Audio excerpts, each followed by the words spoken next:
नमस्कार दोस्तों, बहुत बहुत स्वागत है आपका द चैंपियंस यूट्यूब चैनल में। दोस्तों अगर आप एलपीसी की तैयारी कर रहे हैं दोस्तों, आपके लिए जो एक क्वेश्चन बहुत ही इंपॉर्टेंट होने वाला है। तो आइए देखते हैं इस वीडियो में टॉप 100 इलेक्ट्रिशियन ट्रेड के क्वेश्चन देखेंगे दोस्तों। ठीक है फ्रेंड्स, तो आइए शुरू करते हैं। जो पहला क्वेश्चन है, देखिए डेल्टा में संयोजित 3 फेज वायर व्यय नापने की विधि है। तो option number B 2 wattmeter method है। ठीक है ना, 2 वाट मीटर मेथड। आइए अगला क्वेश्चन देखते हैं फ्रेंड्स।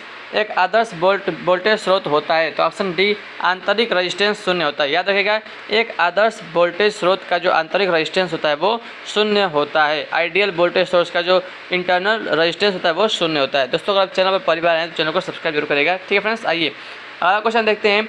निम्न में से 3 फेज प्रणाली में फेज क्रम होता है। फेज सीक्वेंस क्या होता है? तो ऑप्शन बी लाल पीला नीला RYB। ठीक है ना, RYB रेड येलो ब्लू होता है। ठीक है दोस्तों, अगर आपको इसका PDF चाहिए तो PDF के लिए टेलीग्राम चैनल ज्वाइन करिएगा, टेलीग्राम ग्रुप ज्वाइन करिएगा दोस्तों। ठीक है ना, उसका लिंक आपको इस वीडियो के कमेंट बॉक्स में आपको मिल जाएगा। ठीक है फ्रेंड्स, वहाँ से आप ज्वाइन कर लीजिएगा। ठीक है, आइए अगला क्वेश्चन देखते हैं। क्वेश्चन नंबर 4, फेज वोल्टेज का अर्थ क्या होता है? दोस्तों फेज वोल्टेज का अर्थ होता है ऑप्शन सी किसी एक फेज तथा न्यूट्रल के बीच विद्यमान वोल्टेज को कहते हैं क्या? फेज वोल्टेज कहते हैं। ठीक है दोस्तों, किसी एक फेज और न्यूट्रल के बीच विद्यमान वोल्टेज को।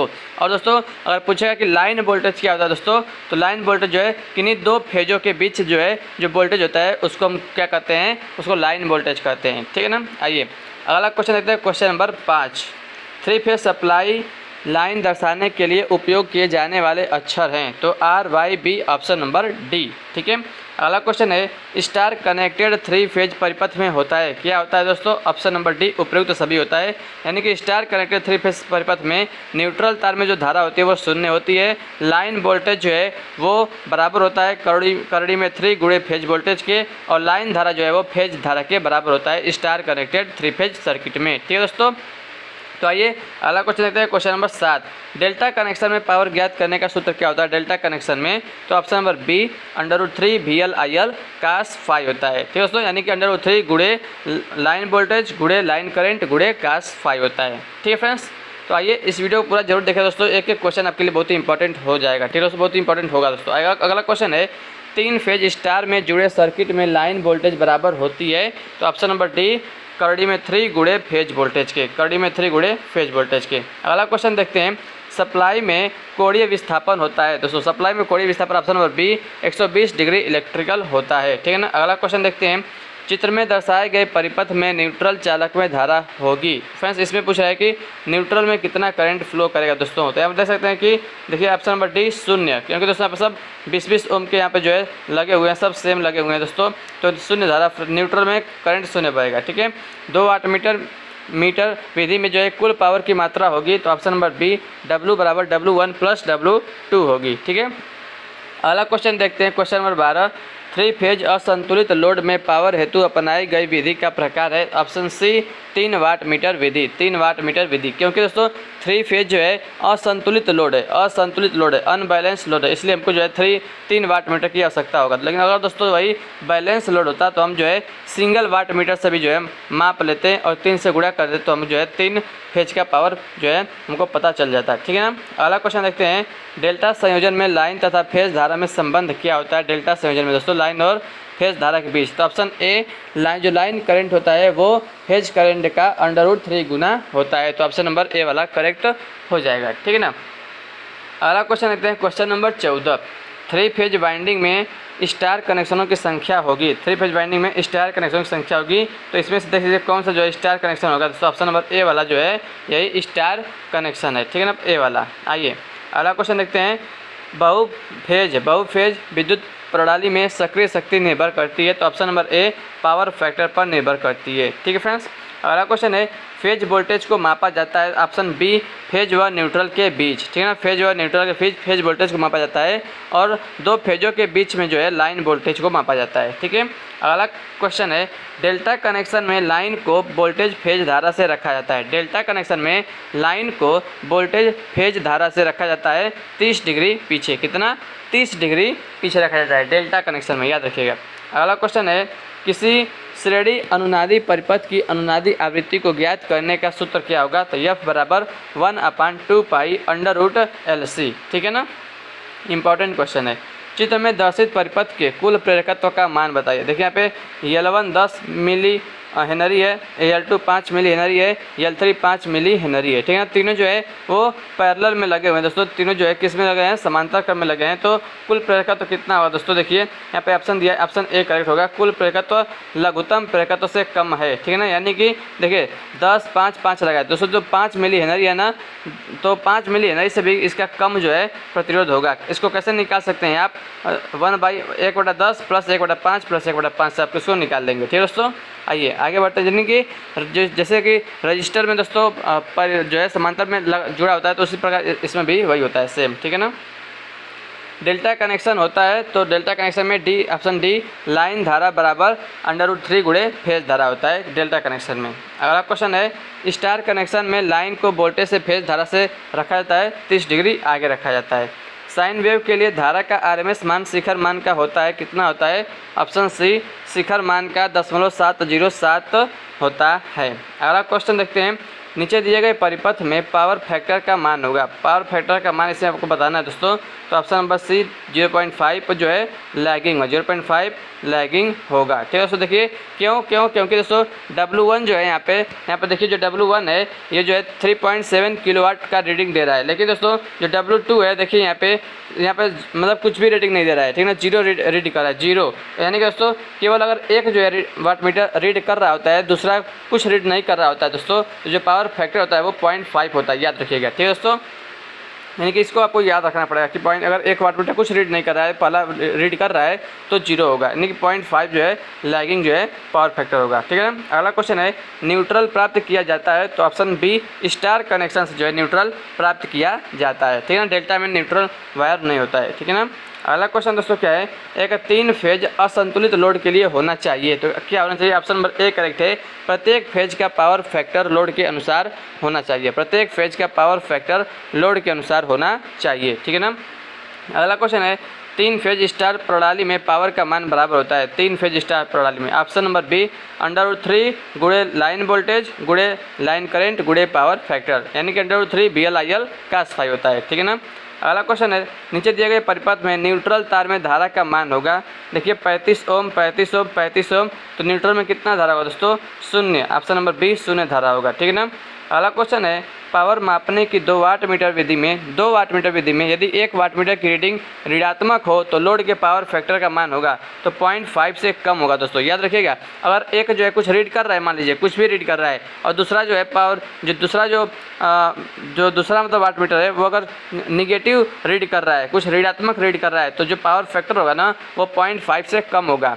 ठीक है, और अगर दोस्तों कोई वाट मीटर जो है कुछ रीड कर रहा है, दूसरा जीरो रीड कर रहा है, तो कितना होगा, 0.5 जो है लैगिंग जो है वो पावर फैक्टर होगा। ठीक है ना, अगला क्वेश्चन है, 3 प्रतिरोधों को 3 फेज 400 वोल्ट की सप्लाई में निम्न में से किस प्रकार जोड़ा जाए कि वह अधिकतम पावर खपत करे। तो अधिकतम पावर खपत करने के लिए हमको उसको डेल्टा में जोड़ना पड़ेगा। अधिकतम पावर खपत करे तो डेल्टा में जोड़ना पड़ेगा 3 प्रतिरोधों को। अगला क्वेश्चन है, नीचे दर्शाए गए परिपथ में कुल पावर का मान किसके तुल्य होगा। कुल पावर का मान कितना होगा। ठीक है ना फ्रेंड्स, यहाँ पे देखिए इसका फार्मूला ऑप्शन सी 3 गुणे वाट मीटर का पाठ्यांक। ठीक है ना, पाठ्यांक। तो यानी कि यहाँ से जो है कुल पावर का मान पूछा है, तो एक जो है यहाँ से हम क्या करेंगे, मतलब यहाँ से न्यूमेरिकल तो नहीं है ये, ठीक है ना, केवल आपको पता करना है कि अगर वाट मीटर का पाठ्यांक यहाँ पर दिया होता तो उसमें हम 3 से जो है मल्टीप्लाई कर लेते हैं। ठीक है फ्रेंड्स, तो 3 वाट मीटर का पाठ्यांक यहाँ पे आ जाता है। ठीक है ना, अगला क्वेश्चन देखते हैं, यदि संतुलित लोड डेल्टा संयोजित परिपथ में फेज वोल्टेज का मान 400 वोल्ट हो तो लाइन वोल्टेज कितना होगा दोस्तों। तो लाइन वोल्टेज कितना होगा, 400 वोल्ट ही होगा, क्योंकि डेल्टा कनेक्शन में क्या होता है कि फेज वोल्टेज जो है लाइन वोल्टेज के बराबर होता है। ठीक है ना, लाइन वोल्टेज के फेज वोल्टेज के लाइन वोल्टेज के बराबर होता है। ठीक है ना, दोनों आपस में बराबर होते हैं। ठीक है, अगला क्वेश्चन देखते हैं, 3 फेज पावर को नापने के लिए 2 वाट मीटर प्रयुक्त किए जा सकते हैं यदि वाट मीटरों का प्रकार हो ऑप्शन ए संतुलित और असंतुलित लोड हो। यानी कि याद रखिएगा कि 3 फेज पावर को नापना है, 2 वाट मीटर हम प्रयोग कर सकते हैं। कि अगर क्यों कब प्रयोग कर सकते हैं, यदि दोस्तों जो है संतुलित हो या असंतुलित हो तब हम प्रयोग कर सकते हैं। ठीक है, अगला क्वेश्चन, 3 फेज परिपथ में 2 वाट मीटर विधि में 1 मीटर रिवर्स धारा करने के लिए क्या करना चाहिए। तो ऑप्शन सी प्रेशर कॉइल के कनेक्शन को बदलना चाहिए। ठीक है, अगला क्वेश्चन है, एसी परिपथ में प्लस शिखर मान से निगेटिव शिखर मान तक के वोल्टेज को कहा जाता है, क्या कहा जाता है। ऑप्शन नंबर सी शिखर से शिखर वोल्टता कहा जाता है, पीक टू पीक वैल्यू कहा जाता है, ठीक है ना, या मैक्सिमम टू मैक्सिमम वैल्यू भी कर सकते हैं, मैक्सिमम वोल्टेज। अगला क्वेश्चन है 2 वाट मीटर विधि द्वारा पावर नापते समय 1 वाट मीटर की रीडिंग शून्य होगी जब पावर फैक्टर क्या होगा 0.5 होगा। तो ये मैंने आपको बताया, इसको याद रखना है आपको, ठीक है ना। अगला क्वेश्चन है एक साइन वेव एसी वोल्टता का अधिकतम मान 10 वोल्ट है, इसका आरएमएस मान बताइए। तो ऑप्शन नंबर डी 7.070 वोल्ट होगा, ठीक है ना। 10 वोल्ट है तो इसका जो आरएमएस मान होगा वो 7.070 होगा, ठीक है। अगला क्वेश्चन है कोई रिले कुंडली 50 हर्ट्ज ऐसी वोल्टता से संयोजित है, यदि प्रयुक्त वोल्टता की आवृत्ति 60 हर्ट्ज है तक बढ़ जाती है तो कुंडली में परिवर्तन होगा। ऑप्शन डी जो प्रतिघात होगा एक्सेल ना वो बढ़ेगा, क्योंकि प्रतिघात जो है फ्रीक्वेंसी पर डायरेक्टली प्रोपोर्शनल होता है, ठीक है ना, तो ये जो है बढ़ जाएगा, ठीक है। जो प्रतिघात का फार्मूला होता है एक्सेल बराबर 2πf × L होता है, ठीक है ना, 2πf L होता है। अगला क्वेश्चन है समान फेज वोल्टेज पर डेल्टा कनेक्शनों की अपेक्षा स्टार कनेक्शनों के लाभ हैं, क्योंकि स्टार कनेक्शन देते हैं, क्या देते हैं दोस्तों, ऑप्शन बी यह अधिक स्टेप अप वोल्टेज देती है। कौन, स्टार कनेक्शन, ठीक है ना।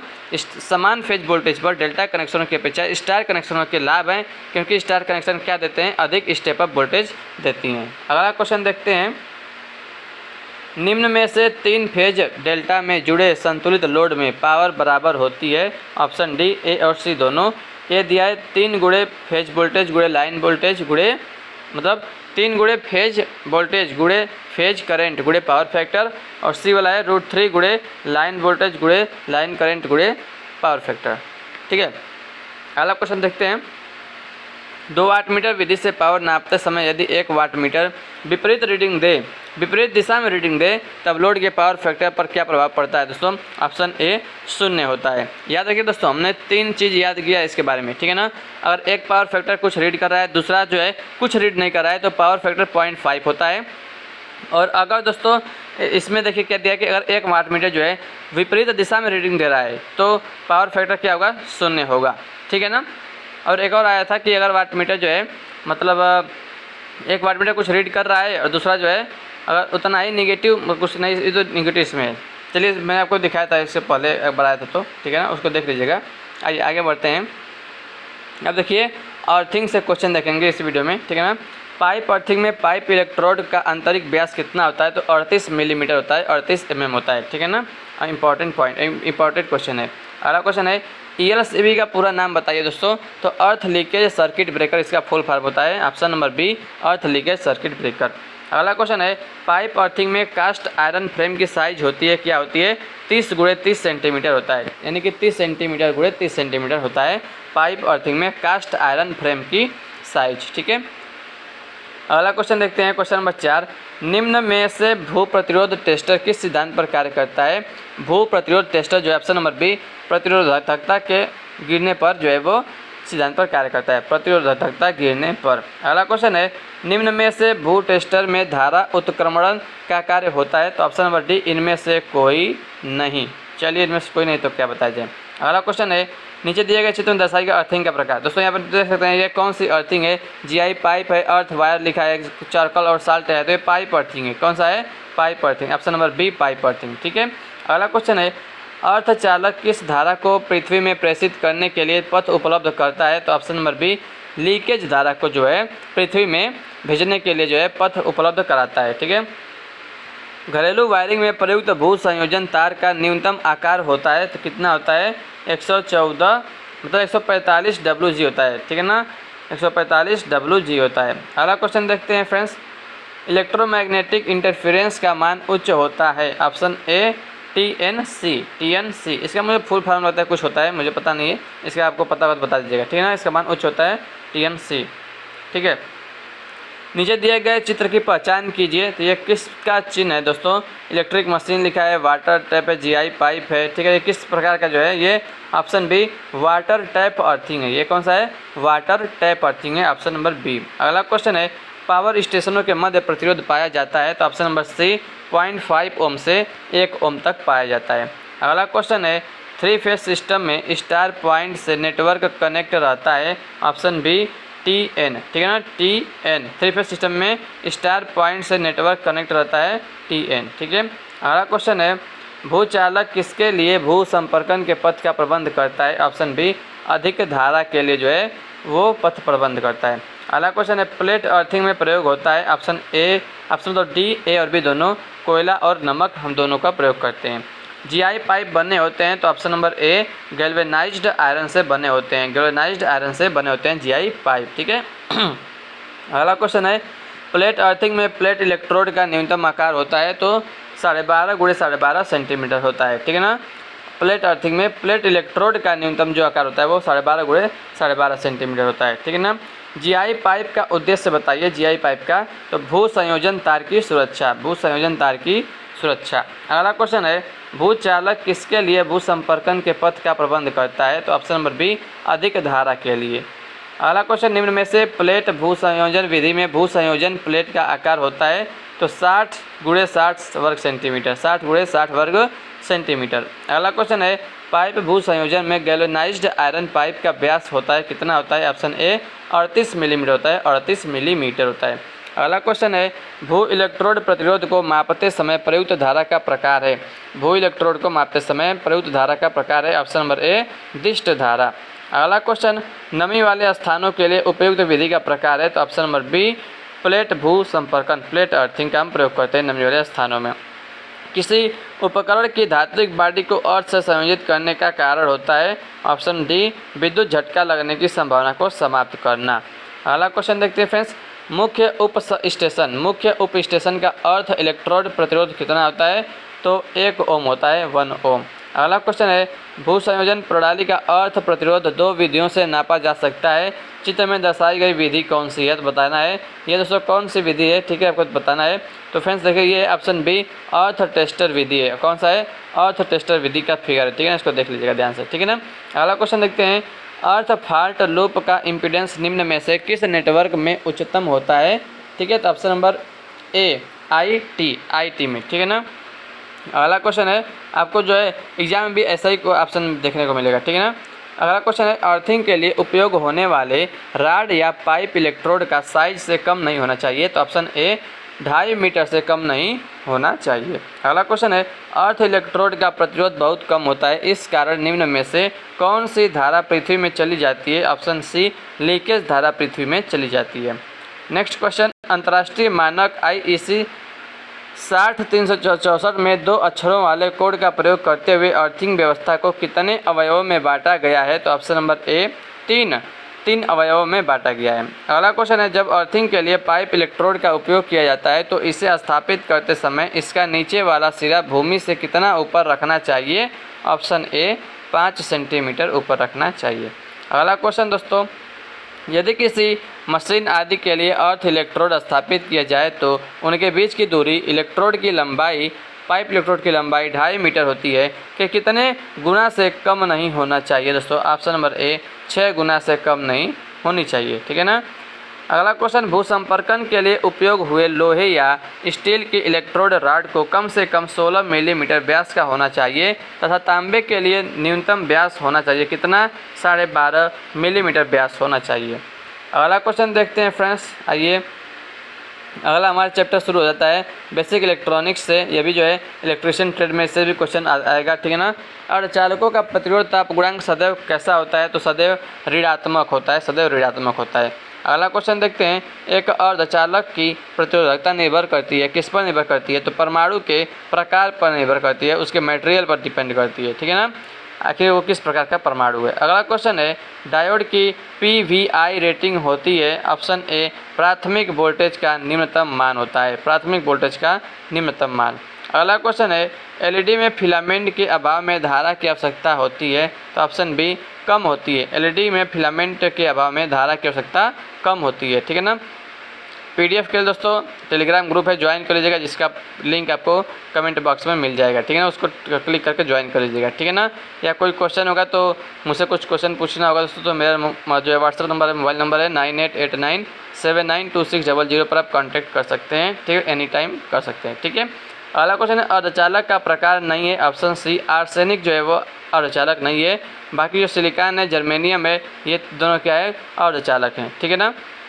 अगला क्वेश्चन देखते हैं, अग्र अभिनति की स्थिति में अवक्षय परत पर प्रभाव पड़ता है? ऑप्शन नंबर सी संकुचन होता है। यानी कि अगर फॉरवर्ड बायस होता है, फॉरवर्ड बायस की कंडीशन होता है, तो जो डिप्लीशन लेयर होता है, जो अवक्षय परत होता है दोस्तों, वो क्या होता है, उसमें संकुचन होता है, यानी कि वो सिकुड़ जाता है, यानी कि उसका आकार जो है वो छोटा हो जाता है, ठीक है ना। और सेम अगर भाई दोस्तों अगर उल्टा बात करें, अगर यानी कि रिवर्स बायस में बात करें, तो जो डिप्लीशन लेयर होता है उसकी चौड़ाई बढ़ जाती है, ठीक है ना, उसका आकार बढ़ जाता है, ठीक है ना।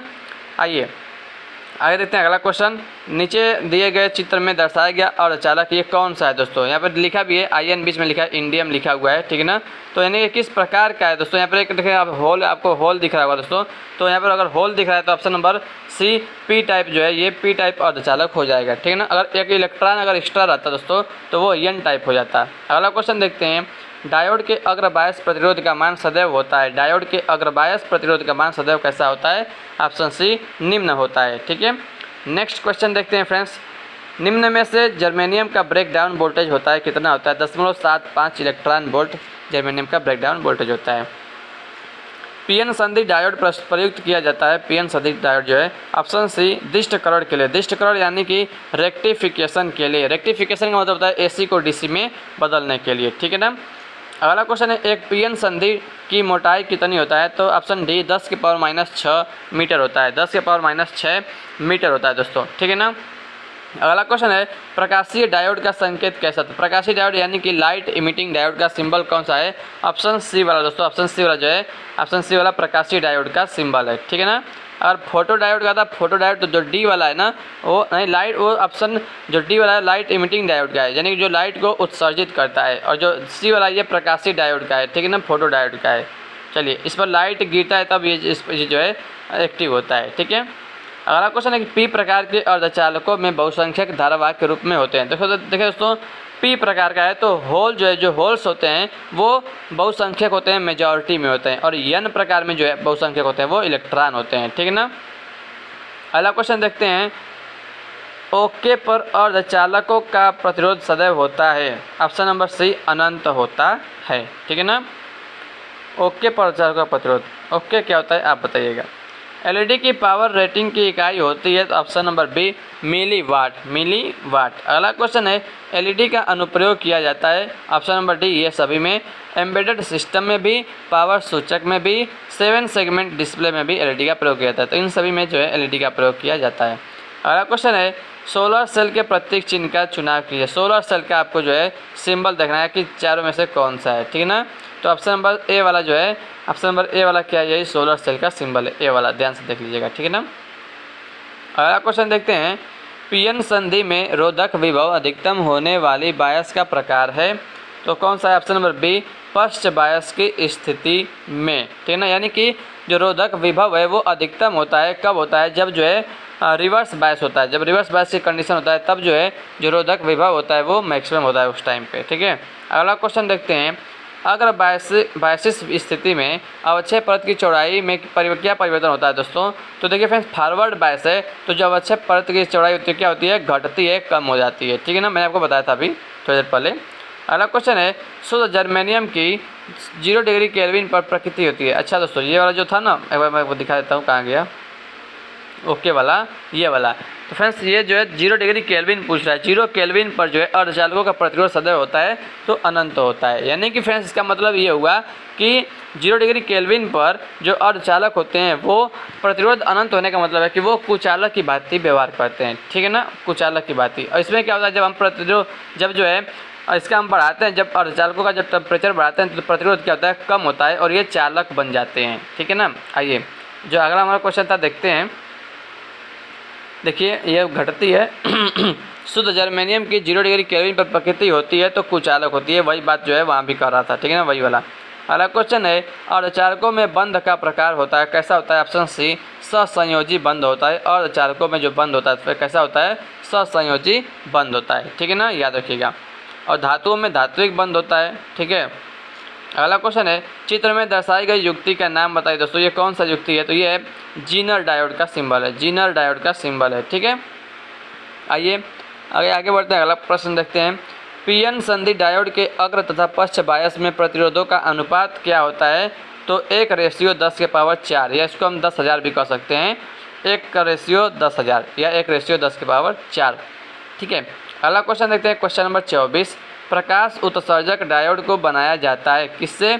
ऑप्शन डी इन सभी से, आर्सेनिक, गैलियम और फास्फोरस। ठीक है ना दोस्तों, याद रखिएगा एग्जाम में जो है आपको जो है वो भी देखने को मिलेगा, ठीक है ना, जर्मेनियम, सिलिकॉन भी देखने को मिलेगा दोस्तों। तो इनका प्रयोग नहीं करते हैं लाइट इमिटिंग डायोड बनाने के लिए, किसका प्रयोग करते हैं? आर्सेनिक का, गैलियम का और फास्फोरस का हम प्रयोग करते हैं प्रकाश उत्सर्जक डायोड को बनाने के लिए, लाइट इमिटिंग डायोड को बनाने के लिए, एलईडी को बनाने के लिए, ठीक है ना।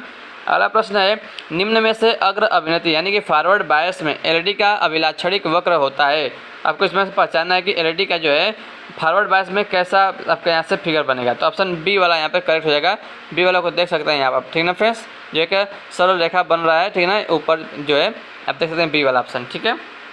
अगला क्वेश्चन देखते हैं, आदर्श पीएन संधि के द्वारा यानी कि आइडियल पीएन संधि के द्वारा अग्र बायस व्यवस्था में व्यवहार किया जाता है। ऑप्शन सी बंद स्विच की भांति वो व्यवहार करता है, ठीक है ना। आइडियल पीएन जंक्शन के द्वारा जो है फॉरवर्ड बायस कंडीशन में कैसा व्यवहार किया जाता है? बंद स्विच की भांति व्यवहार किया जाता है, ठीक है, वो करता है। अगला क्वेश्चन है, एन प्रकार के अर्धचालक में इलेक्ट्रॉनों द्वारा गति की जाती है किस क्षेत्र में? ऑप्शन बी वर्जित क्षेत्र में। वर्जित क्षेत्र में जो है एन प्रकार के अर्धचालक में इलेक्ट्रॉनों द्वारा गति की जाती है। अगला प्रश्न है, पी प्रकार का अर्धचालक निर्मित करने के लिए जर्मेनियम की डोपिंग की जाती है। ऑप्शन सी इंडियम से की जाती है, इंडियम की, ठीक है ना। पी प्रकार का अर्धचालक निर्मित करने के लिए जर्मेनियम की डोपिंग जो है वो इंडियम से की जाती है।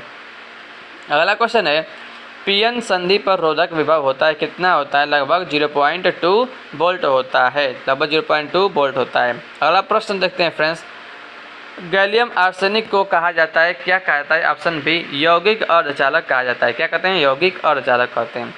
अगला क्वेश्चन है, सोलर सेल का दूसरा नाम बताइए। ऑप्शन सी फोटोवोल्टिक सेल कहते हैं, ठीक है ना। अगला क्वेश्चन है, सोलर सेल होता है, क्या होता है? Option number B photovoltaic device होता है, फोटोवोल्टाइक डिवाइस होता है। अगला क्वेश्चन, अग्र बायस परिपथ का प्रकार है, अग्र बायस परिपथ का प्रकार है तो ऑप्शन नंबर बी वाला दोस्तों देख लीजिए, बी वाला जो है वो फॉरवर्ड बायस सर्किट का प्रकार है, ठीक है। अगला क्वेश्चन देखते हैं, और फ्रेंड्स जो ये वाला था ना यहाँ पे सी वाला, जो यहाँ पर देखिए पहला जो ए वाला है वो पीएन जंक्शन डायोड का सिंबल है। बी वाला जब पीएन जंक्शन डायोड को जो फ्रेंड्स फॉरवर्ड बायस में किया गया तब का वोल्टेज तब का फिगर है, और सी वाला जो है जब पीएन जंक्शन डायोड को जो है रिवर्स बायस में लगाया गया तब का सिंबल है, ठीक है ना। आइए, सोलर सेल को काम में लिया जाता है। ऑप्शन ए सौर ऊर्जा का विद्युत ऊर्जा में रूपांतरण करने के लिए सोलर सेल को काम में लिया जाता है। अगला प्रश्न है, अर्धचालकों में आवेशवाहक के रूप में पाए जाते हैं तो ऑप्शन डी इलेक्ट्रॉन तथा कोटर, इलेक्ट्रॉन तथा होल, ठीक है ना, कोटर को होल कहते हैं। अर्धचालकों में एक ऐसा संयोजी बंध टूटने पर होता है तो क्या होता है? ऑप्शन नंबर डी एक इलेक्ट्रॉन व एक कोटर उत्पन्न होता है, यानी कि एक इलेक्ट्रॉन और एक होल्स उत्पन्न होता है, ठीक है। अगला क्वेश्चन है, पीएन संधि का निर्माण होता है तो ऑप्शन सी एक ही क्रिस्टल में दाता व ग्राही प्रकार की अशुद्धियाँ मिलाने पर होता है। पीएन संधि का निर्माण कैसे होता है? एक ही क्रिस्टल में दाता व ग्राही यानी कि डोनर और एक्सेप्टर प्रकार की अशुद्धियाँ मिलाते हैं तो पीएन जंक्शन का निर्माण होता है। अगला क्वेश्चन है, अर्धचालकों में हीट सिंक प्रयोग करने का कारण होता है, अर्धचालकों में हीट सिंक प्रयोग करने का कारण होता है ऑप्शन नंबर डी अत्यधिक ताप वृद्धि रोकना। अगला क्वेश्चन है, अर्धचालक डायोड में डिप्लीशन क्षेत्र की चौड़ाई होती है, ऑप्शन डी 1 माइक्रोन होती है। कितना होती है? 1 माइक्रोन होती है, ठीक है ना। अगला कोई प्रश्न है, जीनर डायोड का प्रयोग किया जाता है, ऑप्शन नंबर सी परिवर्ती धारा और स्थिर वोल्टेज में किया जाता है, परिवर्ती धारा और स्थिर वोल्टेज में इसका जीनर डायोड का प्रयोग किया जाता है। अगला क्वेश्चन है, याद रखें दोस्तों जो जीनर डायोड है हमेशा जो है रिवर्स बायस में कार्य करता है। अगला प्रश्न है, पीएन संधि का निर्माण होता है तो एक ही क्रिस्टल में दाता व ग्राही प्रकार के अशुद्धि मिलाने पर होता है। गैलियम फास्फाइड का उपयोग करके एलईडी के प्रकाश का रंग प्राप्त किया जाता है, ऑप्शन डी हरा रंग प्राप्त किया जाता है। गैलियम फास्फाइड का हम प्रयोग करेंगे तो हरा रंग हमको मिलेगा, ठीक है। अगला प्रश्न है, पी प्रकार के अर्धचालक में बहुसंख्यक तथा अल्पसंख्यक आवेश वाहक के रूप में पाए जाते हैं, क्या पाए जाते हैं? ऑप्शन सी इलेक्ट्रॉन तथा प्रोटॉन पाए जाते हैं। गैलियम आर्सेनाइड का उपयोग करके एलईडी के प्रकाश का रंग प्राप्त किया जाता है, गैलियम आर्सेनाइड का तो लाल होता है, ठीक है ना, लाल। आइए फ्रेंड्स अब रेक्टिफायर परिपथ से कुछ क्वेश्चन देख लेते हैं। रेक्टिफायर परिपथ मिलकर बना होता है किससे? तो इन सभी से, मरकरी आर्क वाल्व से, सॉलिड स्टेट डायोड से, निर्वात ट्यूब डायोड से मिलकर बना होता है। संधारित्र फिल्टर का उपयोग होता है तो इन सभी में, बैटरी एलिमिनेटर में, रेडियो में, मोबाइल में संधारित्र फिल्टर का उपयोग होता है। निम्न में से फिल्टर का कार्य क्या है? तो option number D, pulsating DC को स्थिर डीसी में परिवर्तित करना। पल्सेटिंग डीसी को स्थिर डीसी में परिवर्तित करना। मोबाइल में प्रयोग किए जाने वाले फिल्टर का प्रकार है ऑप्शन नंबर सी, शंट संधारित्र फिल्टर, शंट कैपेसिटर फिल्टर का प्रयोग किया जाता है मोबाइल में। अगला प्रश्न है, नीचे दिए गए तरंग आरेख चित्र में फिल्टर का प्रकार है तो कौन से प्रकार का फिल्टर दोस्तों? यहाँ पे ऑप्शन नंबर देखिए बी वाला, श्रेणी प्रेरक फिल्टर, श्रेणी प्रेरक फिल्टर यानी कि सीरीज इंडक्टर फिल्टर का प्रकार ये वाला, ठीक है।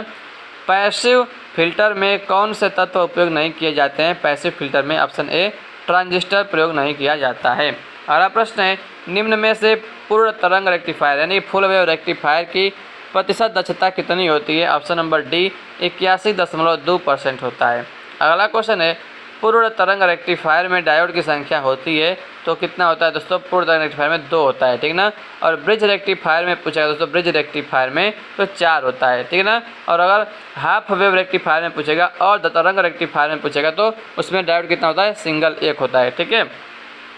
अगला क्वेश्चन है, रेक्टिफायर युक्ति कार्य करती है तो ऑप्शन नंबर ए, केवल एसी के लिए जो है रेक्टिफायर युक्ति कार्य करती है, ठीक ना, रेक्टिफायर, ठीक है। अगला प्रश्न है, किसके लिए ट्रांसफार्मर की आवश्यकता पड़ती है? Option number C, centre tap पूर्ण तरंग रेक्टिफायर के लिए ट्रांसफार्मर की आवश्यकता पड़ती है। अगला प्रश्न है, निम्न चित्र में अर्ध तरंग रेक्टिफायर को दर्शाया गया है, हाँ दर्शाया गया है, ठीक है ना। तो पूरा कि जब डायोड पश्च बायस में है तो निर्गत तरंग का प्रकार होगा, यानी कि जब रिवर्स बायस में है तो कैसा यहाँ पे आपको फिगर बनेगा दोस्तों? तो ये ऑप्शन नंबर सी वाला बनेगा, ठीक है। देख सकते हैं यहाँ पर सी वाला जो है अग्र पश्च जो लिखा है, ठीक है ना, ये वाला। अर्ध तरंग रेक्टिफायर के साथ प्रयुक्त नहीं किया जाता है तो ऑप्शन ए और बी, ए वाला एल फिल्टर और बी है श्रेणी प्रेरक फिल्टर का प्रयोग जो है नहीं किया जाता है दोनों का। किसी रेक्टिफायर के आउटपुट में उपस्थित एसी के अवयवों को क्या कहा जाता है? तो ऑप्शन नंबर सी, रिपल कहा जाता है, रिपल, ठीक है ना।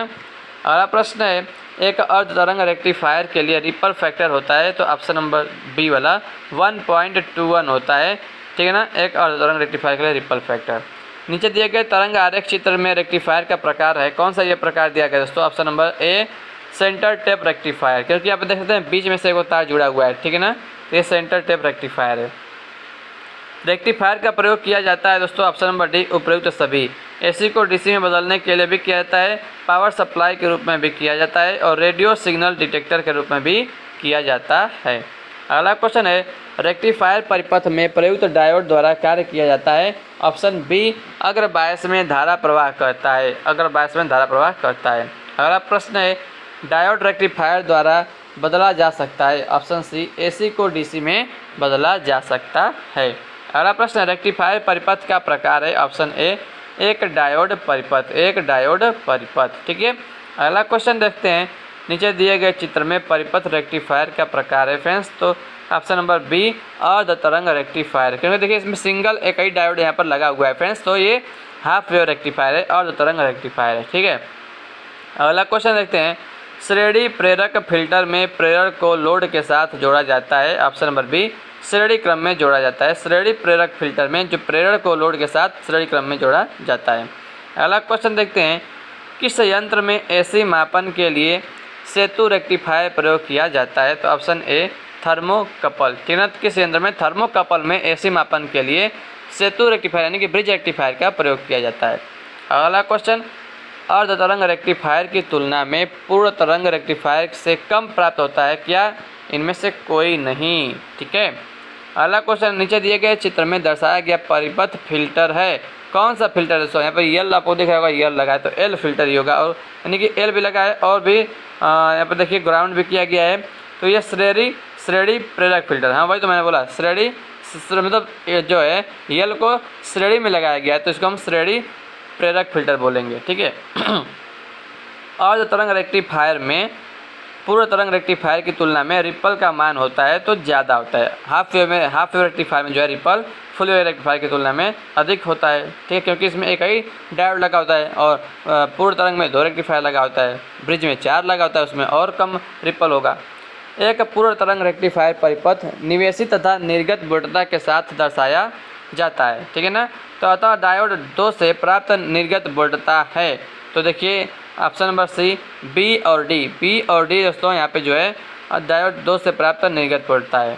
अगला प्रश्न है, एक सेतु रेक्टिफायर में निवेशी और निर्गत संयोजनों को अंतः परिवर्तित किया गया है। स्विच खोलने पर होगा क्या होगा? दिष्ट धारा निर्गत निर्धारित मान का आधा रह जाएगा। दिष्ट धारा जो है निर्गत निर्धारित मान का आधा रह जाएगा, ठीक है। अगला क्वेश्चन देखते हैं, रेक्टिफायर का आउटपुट पूर्ण रूप से डीसी नहीं होता है। रेक्टिफायर आउटपुट को पूर्ण रूप से डीसी में लाने का कार्य कौन करता है friends? Option number B, filter करता है। फिल्टर, ठीक है ना। वो क्या करता है, जितना भी एसी का होता है उस एसी वाले को निकाल देता है, बाकी डीसी को जो है वो मतलब एसी को फिल्टर करता है, डीसी को जाने देता है। रेक्टिफायर परिपथ में एक समान दिष्ट धारा प्राप्त करने के लिए प्रयोग किए गए विद्युत परिपथ को कहा जाता है, क्या कहता है? फिल्टर कहा जाता है, ठीक है ना। अगला प्रश्न है, नीचे दिए गए तरंग आरेख चित्र द्वारा दर्शाया गया फिल्टर है। ये किस प्रकार का फिल्टर दोस्तों यहाँ पर दर्शाया गया है, ठीक है। उस किस प्रकार फिल्टर का ये फिगर है? तो देखिए ऑप्शन नंबर सी, चौक निवेश फिल्टर का सिंबल है, मतलब उसका फिगर है चौक निवेश फिल्टर का, चौक निवेश फिल्टर का। अगला प्रश्न है, नीचे दिए गए तरंग आरेख चित्र में फिल्टर का प्रकार है, और ये किस प्रकार का फिल्टर का जो है प्रकार दोस्तों? तो ये वाला देखते हैं, देखिए यहाँ पे ये पाइप फिल्टर का जो है पाइप फिल्टर का आउटपुट ऐसा मिलता है, ठीक है ना, पाइप फिल्टर का। आइए अगला प्रश्न है, कुछ लास्ट क्वेश्चन है, यही लास्ट क्वेश्चन है, एक और क्वेश्चन होगा, नहीं हाँ एक और क्वेश्चन है। ज्ञात तरंग आकृति की प्रत्यावर्ती धारा को रेक्टिफाई करने में एक पूर्ण तरंग रेक्टिफायर की आउटपुट में उपलब्ध पल्सेटिंग डीसी की पल्स आवृत्ति का मान होता है? ऑप्शन सी, स्रोत आवृत्ति के दोगुने के बराबर, स्रोत आवृत्ति के दोगुने के बराबर होता है, ठीक है ना। आइए एक और क्वेश्चन देखते हैं, नीचे दिए गए आरेख में बिंदु 1 पर धनात्मक आवेश तथा बिंदु 2 पर ऋणात्मक आवेश होने की स्थिति में निम्न में से कौन से डायोड में धारा चालन होगा, ठीक है ना। यहाँ पर कह रहा है कि जो बिंदु 1 है वहाँ पे जो है धनात्मक आवेश है, बिंदु 2 पर जो है ऋणात्मक आवेश है, तो कौन कौन से डायोड में जो धारा प्रवाहित होगा दोस्तों? तो ऑप्शन नंबर देखिए D1 और D3 में, D1 और D3 में आप देख सकते हैं कि D1 और D3 में जो है केवल धारा का प्रवाह होगा, धारा का चालन होगा दोस्तों, बाकी किसी में नहीं होगा, ठीक है ना। तो दोस्तों अच्छा अभी एक और क्वेश्चन है, बस ये लास्ट है। एक अर्ध तरंग रेक्टिफायर के इनपुट वोल्टेज का आरएमएस मान 240 वोल्ट है। यदि स्टेप डाउन ट्रांसफार्मर का टर्न अनुपात 8:1 है, इसके शिखर भार वोल्टेज का मान क्या होगा यदि वोल्टेज ड्रॉप छोड़ दिया जाए? तो ऑप्शन नंबर ए 42.5 वोल्ट होगा, 42.5 वोल्ट होगा, ठीक है दोस्तों। तो न्यूमेरिकल है, इसको सॉल्व कर लीजिएगा, ठीक है। चलिए अब बाकी तो कुछ क्वेश्चन बचा नहीं, तो पूरा तो पीडीएफ दोस्तों 151 पेज का पीडीएफ मैंने पूरा कंप्लीट आपको दोस्तों पढ़ा दिया हूँ। पूरा वीडियो जरूर देख लीजिएगा। 151 पेज में दोस्तों आपको पूरा बहुत सारे हर एक चैप्टर का क्वेश्चन आपको देखने को मिला है फ्रेंड्स। तो ये बहुत ही इंपॉर्टेंट दोस्तों आपको लिए ये पीडीएफ रहेगा, ठीक ना। इस पीडीएफ को मैं टेलीग्राम ग्रुप में सेंड कर दूंगा, उसको आप जो है ज्वाइन कर लीजिएगा, ठीक है फ्रेंड्स। तो उसका लिंक कमेंट बॉक्स में आपको मिल जाएगा। तो वीडियो कैसा लगा कमेंट करके बताइएगा, आपके कमेंट का मुझे बहुत ही इंतजार रहता है, ठीक है फ्रेंड्स। अच्छे से कमेंट करिए, आप लोग मतलब बहुत इंतजार रहता है आप लोगों का, ठीक है फ्रेंड्स। तो वीडियो कैसा लगा बताइएगा ज़रूर, ठीक है ना। तो वीडियो को देखने के लिए आप लोगों का बहुत बहुत धन्यवाद दोस्तों, ठीक है फ्रेंड्स। तो जल्दी से जो है चैनल को मतलब शेयर कर दीजिए करिए दोस्तों, लाइक कर दीजिएगा वीडियो को, ठीक है फ्रेंड्स। तो थैंक यू सो मच इस वीडियो को देखने के लिए, आपको बहुत बहुत धन्यवाद दोस्तों। हंसते रहिए, मुस्कुराते रहिए, टेक केयर, बाय बाय, जय हिंद, जय भारत, वंदे मातरम।